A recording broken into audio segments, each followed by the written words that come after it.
வீடுகளுக்கு நான் கடந்த நாள் இன்றைக்கு உபவாச ஆராதனையின் முடிவானபடினால் ஒரு வேத பகுதியை நான் உங்களோடு கூட பேசும்படி விரும்புகிறேன். வேதத்தை திருப்பிக் கொள்ளுங்க. எஸ்தரின் புஸ்தகம் 9வது அதிகாரம். எஸ்தரின் புஸ்தகம் 9வது, அந்த சரித்திர புத்தகத்தை எடுத்துக்கொள்ளுங்க. எஸ்தரின் புஸ்தகம் 9வது அதிகாரம், அதில் 4வது வசனத்தை எல்லாரும் சேர்ந்து வாசிக்க போகிறோம். எஸ்தரின் புஸ்தகம் 9வது அதிகாரம் 4வது வசனத்தை நம்ம எல்லாரும் சேர்ந்து வாசிக்க போகிறோம். எல்லாரும் எடுத்துக்கிட்டிங்களா? சரி. பழைய ஏற்பாட்டில் 632வது பக்கம் ஸ்க்ரீனில் வசனம் வருது, அதை பார்த்து வாசிங்க. எல்லாரும் சேர்ந்து வாசிப்போம். மொர்தெகாய் ராஜாவின் அரண்மனை பெரியவனாக இருந்தார், அவருடைய கீர்த்தி எல்லா நாடுகளிலும் பிரசித்தமாயிற்று. இந்த மொர்தெகாய் என்பவன் மென்மேலும் பெரியவனானான். ஹல்லேலூயா. இங்கே ஒரு மனுஷனை குறித்து சொல்லப்பட்டிருக்கு. அந்த மனுஷனுக்கு பேர் மொர்தெகாய். இந்த மொர்தெகாய் என்று சொல்லக்கூடிய ஒரு மனுஷனை பற்றி பைபிளில் எழுதியிருக்கு. அவன் ராஜாவின் அரண்மனையில் பெரியவனாக இருந்தான், அவனுடைய கீர்த்தி எல்லா நாடுகளிலும் பிரசித்தமாயிற்று. இந்த மொர்தெகாய் என்பவன் மென்மேலும் பெரியவனானான். இதில் இந்த 3 காரியத்துக்காண்டி தான் மனுஷர்கள் இன்னைக்கு விரும்புகிறாங்க. இந்த 3 காரியம் குடும்பத்தில் நடக்கணும், வேலையில் நடக்கணும், எல்லாத்திலையும் நடக்கணும்னு மனுஷர்கள் எதிர்பார்க்குறாங்க. என்ன? அந்த மொர்தெகாய் ராஜாவின் அரண்மனையில் உட்காரக்கூடிய ஒரு அனுபவம். நம்ம என்ன எதிர்பார்க்கிறோம்? மனுஷர்கள், நான் எங்கே இருந்தாலும் மேன்மையான இடத்துல இருக்கணும், என் பிள்ளை மேன்மையான இடத்துல இருக்கணும், என் கணவன் உயர்ந்த இடத்துல இருக்கணும், என் பிள்ளைகள் மேன்மையான இடத்துல, இதை நம்ம எதிர்பார்க்கிறோம். ஆனால் ராஜாவாகிய ஆண்டவராகிய தேவன் இந்த மொர்தெகாயை உயர்ந்த இடத்துல அரண்மனையில் உட்கார பண்ணினார். அடுத்து நீங்கள் பார்த்தீங்கன்னா அவர் பெரியவனாக இருந்தான். அந்த அரண்மனையிலையும் எல்லார போல இல்லை, பெரியவனாக இருந்தான். இன்னைக்கு நம்ம என்ன எதிர்பார்க்கிறோம்? நான் செய்கிற வேலையில் நல்ல பெரியவனாய் வரணும், என் குடும்பத்தில் என் பிள்ளை படிப்புல பெரிய ஒரு பிள்ளையா நல்லவனா வரணும், எனக்கு எல்லா காரியங்களும் வசதி ஐஸ்வர்ய ஆசீர்வாதத்தில் நாங்கள் பெரியவனா. இதுக்காக தான் நம்ம முயற்சி எடுக்கிறோம், பிள்ளைகளை படிக்க வைக்கிறோம், இரவும் பகலும் வேலைக்கு போகிறோம், எல்லாம் சம்பாதிக்கிறோம். ஆனால் ஆண்டவர் 2வது ஆசை. 1, ஆண்டவர் உயர்ந்த இடத்துல அவனை இருத்தினாரு. 2வது, ஆண்டவர் அவனுக்கு செய்த காரியம் என்னன்னு சொன்னா பெரியவனா இந்த இடத்துல உட்கார பண்ணினாரு. 3வது வேதம் சொல்லுது பாருங்க, அவனுடைய கீர்த்தி எல்லா நாடுகளிலும் பிரசித்தமாயிட்டு, அவனை எல்லாருக்கும் அறியத்தக்கதாய் ஒரு மனிதனாய் கர்த்தர் மாற்றினாரு. 4வது, அதே ஆண்டவர் சொல்லும்போது மென்மேலும் பெரியவனாக்கினார். சத்தமா சொல்லுங்கள் ஹல்லேலூயா. இந்த 4 காரியங்களில் இன்னைக்கு ஆண்டவர், இது யாரு, இவரை எப்படி ஆண்டவர் இருத்தினார், இதுதான் நம்ம நினைக்கணும். இன்னைக்கு சிலர், நான் எத்தனையோ பேரை பார்த்துருக்கிறேன், கோடிகளுக்கு அதிபதியாக இருப்பாங்க. யூடியூப்ல எல்லாம் நீங்க நிறைய பார்த்துருப்பீங்க. தொழிலதிபர்களாக இருப்பாங்க. அவருடைய வாழ்க்கையை எப்படி நீங்க இவ்வளோ பெரிய தொழிலதிபராக மாறினீங்க, எப்படி நீங்க இவ்வளோ பெரிய ஒரு கோடீஸ்வரனாக மாறினீங்கன்னு கேட்டால் அவங்க சொல்லுவாங்க, எத்தனையோ பேர் சொல்லியிருக்கிறாங்க, நான் சென்னைக்கு குறிப்பிட்ட பட்டணங்களுக்கு வேலைக்கு வரும்போது தெருவில் படுத்து உறங்கினேன், எனக்கு வீடு இல்லை, ஒன்றுமே இல்லை. அதற்கு பிறகு ஒவ்வொன்றாய் வர வர வர நான் இன்றைக்கு ஆசீர்வதிக்கப்பட்டு தொழிலதிபராய் மாறி இருக்கிறேன். அப்படி சொல்லுகிறேன், கேட்குறேன். ஒரு சாட்சியை சொல்லுகிறேன். இன்னைக்கு உங்களுக்கு எல்லாருக்கும் தெரியும், பாஸ்டர் ஸ்டீபன், சென்னையில் கர்த்தருடைய ஊழியத்தை செய்கிற பாஸ்டர் ஸ்டீபன். அவரை சென்னையில் சொன்னால் கார் ஸ்டீபன் சொல்லுவாங்க. அவர் நம்முடைய கருங்கல் பகுதியை சேர்ந்தவர். இன்னைக்கு அவர்கிட்ட ஒரு மீட்டிங் கேட்கணும்னா 1 வருஷத்துக்கு முன்னாடி அவரை புக் பண்ணணும். அப்போ தான் அவ்வளவு அவருக்கு மீட்டிங் எல்லாம் ஃபுல்லாக புக்கிங்கில் இருக்கும். பல நாடுகளில் போய் பிரசங்கம் பண்ணுகிறார். அவர் சொல்லும்போது அவருக்கு சாட்சி சொல்லுகிறாரு, கருங்கல் பகுதியில் வளர்ந்து அவங்க தாயார் கடினமாய் உழைத்து கஷ்டப்பட்டு ஒரு நேரம் உணவுக்கு அந்த பிள்ளைகளை கொடுப்பதற்கு அப்படி கஷ்டப்பட்ட தாயார், அந்த வீட்டிலிருந்து அவர் பிழைப்பதற்காக சென்னைக்கு போய் சென்னையில் தங்குவதற்கு இடம் இல்லாமல் ரோட்டு ஓரத்தில் ஒரு இடத்துல படுத்திருந்தவரை இரவு, சென்னையில் நீங்கள் பார்த்தா தெரியும், அந்த பிளாட்ஃபார்மில் எல்லாம் படுத்திருப்பாங்க. இரவு போலீஸார் தட்டி எழுப்பி, ஏன் எங்கே என்னத்துக்கு வந்து விட, ஏன்னா எவன் எங்கே கிடக்கானு தெரியாது, பிக் பாக்கெட் அடிக்கவன் இருக்கானா, திருடன் இருக்கானா, கொலைகாரன் இருக்கானா, தட்டி எழுப்பி கேட்கும்போது இவர் சொல்லுகார், எப்படி அவரை கொண்டு போய் முதல்ல ஒருத்தர் தான் நல்ல பையனாக இருக்கான், கன்னியாகுமரிக்காரங்கயான்னு சொல்லி ஒரு ஹோட்டலில் ஒரு வேலை, நான் உனக்கு வேலை வாங்கி தரேன் போறியா, நான் போகிறேன். அந்த ஹோட்டலில் அவர் போய் வேலைக்கு போகும்போது அங்கே என்னென்னு சொன்னால், இவர் நினைச்சாரு நல்ல வேலையாக இருக்கு, பாத்திரம் கழுவக்கூடிய வேலை, நல்லா பார்த்துக்கிடுங்க, பாத்திரம். இன்னைக்கு அவரை நம்ம நெருங்க முடியாது. இன்னைக்கு ஆண்டவர் உயர்த்தி அமெரிக்காவிலே அவருக்கு ஜெப மையம் வச்சிருக்கிறாரு. அங்கே அப்படி போய் கையெல்லாம் புண்ணாகி அதுக்கப்புறம் கர்த்தர் அதிலிருந்து உயர்த்தி உயர்த்தி உயர்த்தி அதுக்கப்புறம் குடும்பம், ஆண்டவர் எல்லாவற்றிலையும் ஆசீர்வதித்து இன்னைக்கு தேவன் அவரை உயர்த்தி இன்னைக்கு அவர் அநேகருக்கு கொடுக்கும் அளவிற்கு கர்த்தர் மேன்மை விட, கரங்களை தட்டி ஆண்டவரை மகிமை விட. ஆமென். இது ஒன்று. இனி நான் சொன்னது தொழிலதிபர், இது நான் சொன்ன ஆவிக்குரிய பிரகாரம். அப்ப இங்கேயும் நம்ம இந்த உலகத்தில் நிறைய மனிதர்கள் நம்ம பிறக்கிறது எப்படி இருக்கலாம், நம்ம பிறக்கிறது அதுதான் நான் சொல்ல வருகிறேன். பிறக்கிற குடும்பம் ஏழ்மையா இருக்கலாம், நம்ம பிறக்கிறது அரசாங்க மருத்துவமனையிலையும் பிறக்கலாம், நம்ம பிறக்கிறது பெரிய பிரைவேட் மருத்துவமனையிலையும் நம்ம பிறக்கலாம். ஆனா பிறக்கிறதோ நம்ம பெற்றெடுத்த தகப்பன் ஒருவேளை பெரிய கலெக்டராகவும் இருக்கலாம், நம்ம பெற்றெடுத்த தாயும் தகப்பன் ஒருவேளை பெரிய ஆசிரியர்களா ஹெட் மாஸ்டரா உயர்ந்த வேலையில் இருக்கலாம், ஒருவேளை நம்ம பெற்றெடுத்த தாயும் தகப்பன் தினமும் போய் வேலை செய்கிறவங்களா இருக்கலாம். ஆனா நம்ம நினைப்போம், எனக்கு அப்பா எனக்கு அம்மா ஒரு தினக்கூலி வேலைக்கு போறவங்க, எனக்கு அப்பா எனக்கு அம்மா ஒரு விவசாயி, ஆனா அவனுக்கு அப்பா அவனுக்கு அம்மா அவங்க நல்ல உயர்ந்த இடத்துல இருக்கிறாங்க, அவங்க படிக்க வைக்கிறாங்க, அவனுக்கு எல்லாம் செய்கிறாங்க அப்படின்னு நம்ம நினைக்கலாம். ஆனா பைபிள்ல இருந்து இன்னைக்கு நான் உங்களுக்கு ஒரு காரியத்தை சொல்லுகிறேன். நீ எந்த குடும்பத்தில் பிறந்திருந்தாலும், நீ எந்த சூழ்நிலையில பிறந்திருந்தாலும், உன்னை குறித்த ஒரு பெரிய நோக்கத்தை கர்த்தர் வைத்த கரங்களை தட்டி ஆண்டவர் மகிமைப்படுத்தாமே. இன்னைக்கு இந்த இடத்துல இருக்கிறீங்க, நீங்க இன்னைக்கு ஒருக்க உங்களை ஆராய்ந்து பாருங்க. வசதியான குடும்பங்கள் நிறைய இருக்கிறீங்க, கடந்து வந்த பாதையை திரும்பி பாருங்க, கடந்து வந்த நாட்களை திரும்பி பாருங்க. இதுதான் தேவன் நம்மை உயர்த்துகிற விதம். போன வாரம் சென்னைக்கு ஊழியத்துக்கு போயிருந்தேன்.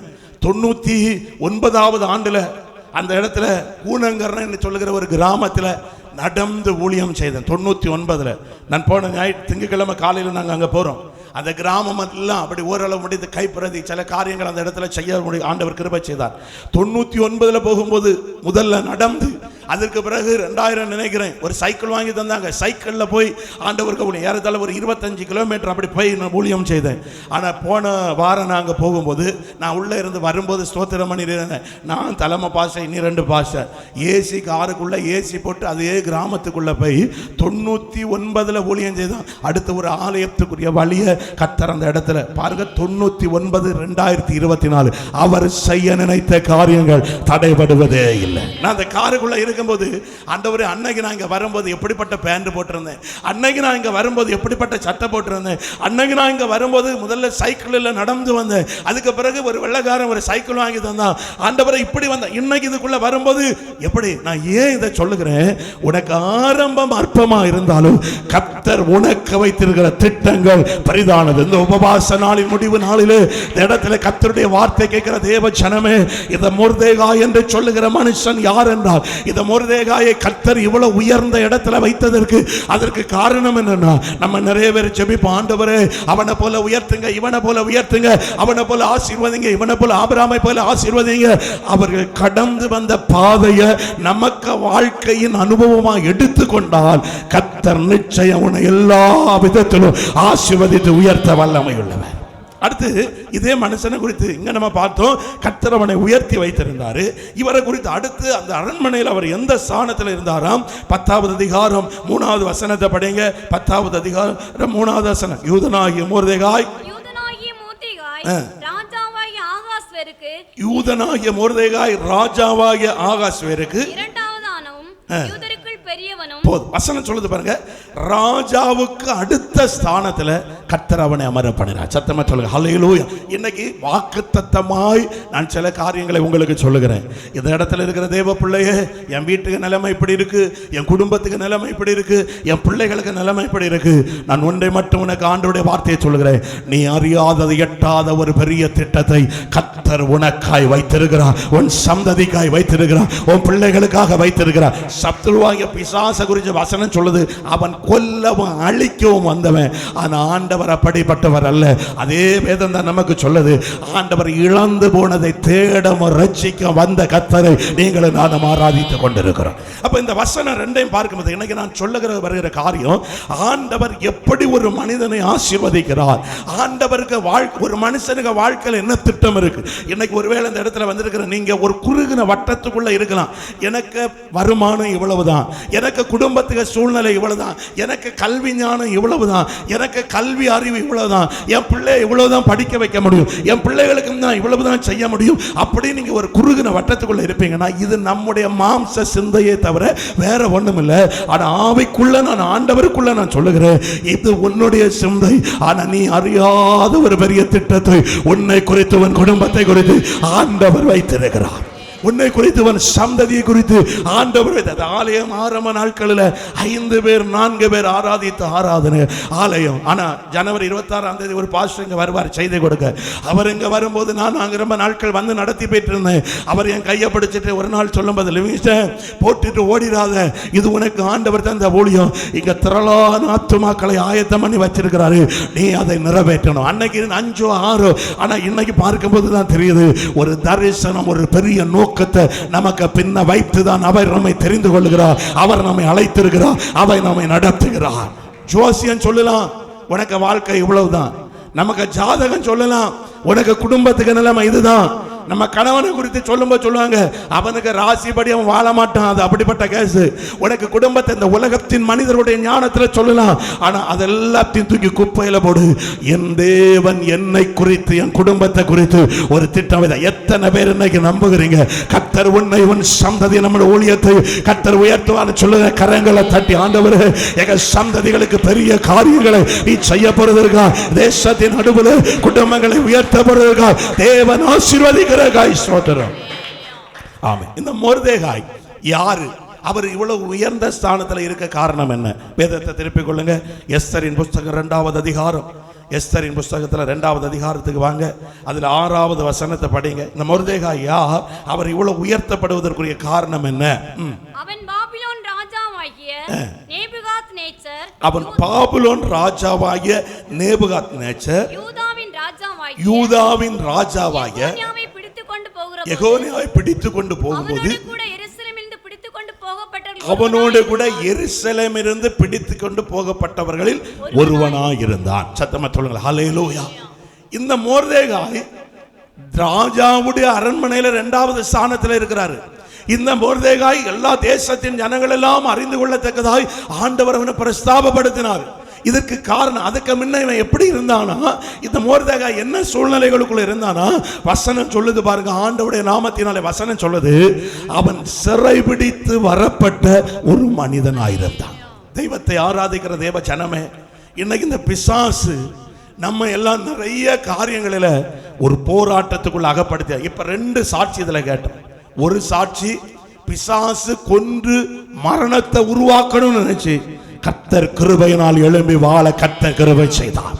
இனி ஒரு சாட்சி நம்ம கேட்டோம். வீட்டில் ஆண் சந்ததிகளே இல்லாதபடிக்கு ஒவ்வொன்றாய் பிசாசு அழித்தறியும்படி அழிச்சுக்கிட்டு இருந்தான்.